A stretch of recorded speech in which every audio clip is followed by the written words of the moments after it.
अस्सलाम वालेकुम friends, welcome back to my channel Queen Vibes. मैं हूं सोनिया कबीर और आज आपके लिए लेके आई हूं मजेदार सी फ्रोजन कोफ्ता की रेसिपी। अगर आपके घर में मेहमान आ गए हैं तो टेंशन लेने की जरूरत नहीं है। बस आपने करना ये है कि मेरी वीडियो को पूरा वॉच करना है। तो लेट्स गो, शुरू करते हैं आज की रेसिपी। बिस्मिल्लाहिर्रहमानिर्रहीम।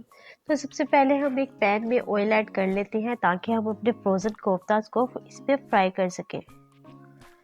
तो फ्रोज़न कोफ्ता आप चाहे तो घर में ऑलरेडी बनाकर फ्रीज़ भी कर सकते हैं, चाहे तो मार्केट में भी ले सकते हैं। मुख्तलिफ ब्रांड के मार्केट में अवेलेबल हैं। बहुत जल्द मैं भी आपके साथ ये फ्रोज़न कोफ्तास की रेसिपी शेयर करूँगी इंशाअल्लाह। तो यहाँ पर कर लेते हैं कोफ्तों को अच्छे से फ्राई। कोफ्ते फ्राई करते हुए याद रखिएगा कि कोफ्तों को बहुत ज़्यादा डार्क ब्राउन नहीं करना, क्योंकि उससे ये होगा कि जो है कोफ्ते ज़्यादा खूबसूरत नहीं लगेंगे। दूसरा ये कि इन कोफ्तों को मज़ीद हम जाके आगे ग्रेवी में पकाएंगे। तो यहाँ पर हो चुके हैं हमारे कोफ्ते रेडी।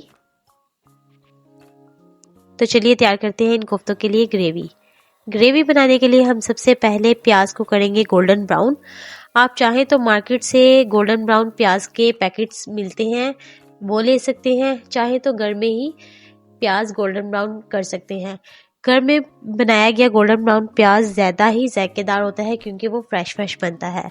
तो कोशिश करें कि घर में ही आप प्याज को गोल्डन ब्राउन कर लें।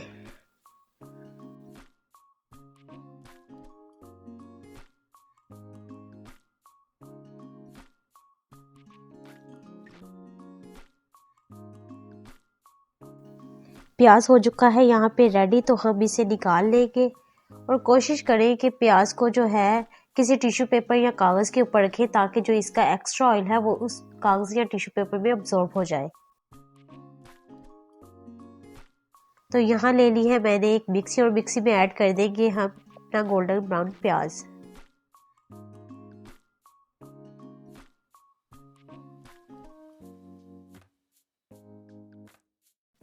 और साथ ही हम इसमें शामिल कर देंगे दही ज़रूर कोफ्तों में शामिल कीजिएगा, क्योंकि इससे जो होता है इसकी ग्रेवी बहुत अच्छी बनती है और इसकी जायका भी मज़े का निकलता है। तो इसमें हम शामिल कर देंगे एक बड़ा सा टमाटर और इन तीनों का हम एक मिक्सचर तैयार करेंगे।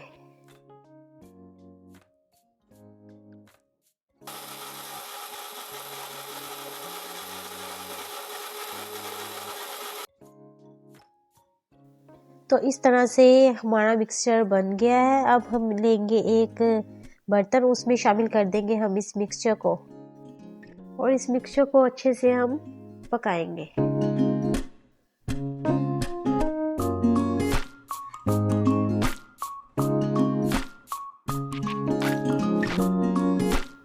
अब इसमें शामिल करेंगे हम 1 चम्मच लहसुन अदरक का पेस्ट और इसकी करेंगे हम अच्छे से बनाई ताकि जो है लहसुन अदरक की स्मेल इसमें ना।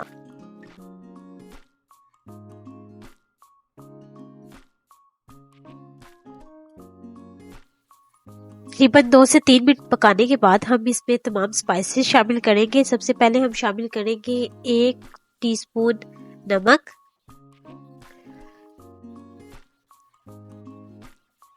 1 टीस्पून हल्दी,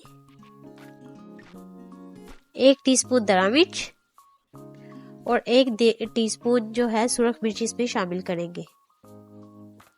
आप अपने टेस्ट के हिसाब से स्पाइसेस कम या ज्यादा कर सकते हो।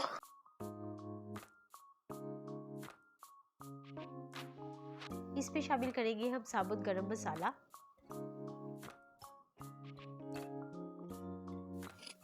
अब हम इसमें शामिल करेंगे कुकिंग ऑयल। कुकिंग ऑयल हम वही कोफ्तों वाला ही यूज करेंगे जिसमें हमने कोफ्ते फ्राई किए थे, क्योंकि जो इस कुकिंग ऑयल को डालने से कोफ्तों का जो टेस्ट होगा वो हमारे मसाले में ऐड हो जाएगा और हमारा मसाला मजे का बनेगा।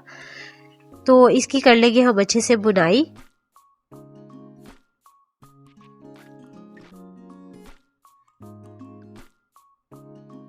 मसाले की बुनाई होने के बाद हम इसमें शामिल करेंगे अपने फ्राई किए हुए कोफ्तों को।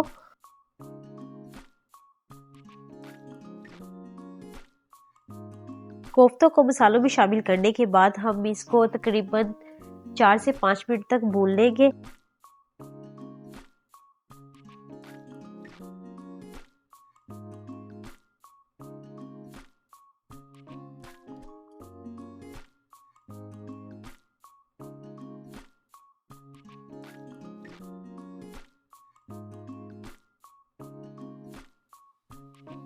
अगर आपने अभी तक मेरे चैनल को सब्सक्राइब नहीं किया तो प्लीज़ सब्सक्राइब कर दीजिएगा, और अगर मेरी वीडियो अच्छी लगी हो तो मेरी वीडियो को लाइक ज़रूर कीजिएगा। तो मसाले की बनाई होने के बाद इसमें शामिल कर देंगे हम 1 गिलास वाटर, और 1 गिलास वाटर शामिल करने के बाद हम इसको दम पर रख देंगे पकने के लिए तकरीबन 10 से 15 मिनट तक। तकरीबन 15 मिनट पकने के बाद हमारे कोफ्ते हो चुके हैं रेडी। अब हम इसमें शामिल करेंगे धनिया और सब्ज मिर्च, और इसमें शामिल करेंगे हम गरम मसाला।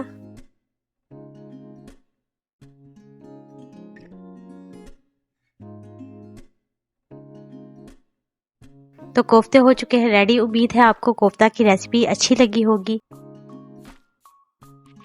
मज़ीद ऐसी वीडियोस देखने के लिए मेरे चैनल को सब्सक्राइब कीजिए और मेरी वीडियो को वॉच कीजिए।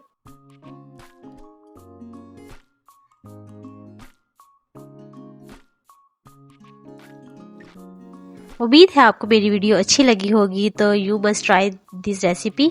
मिलते हैं आपसे अगली वीडियो में एक मज़ेदार सी रेसिपी के साथ। तब तक अपना बहुत ख्याल रखिएगा। अल्लाह हाफिज़।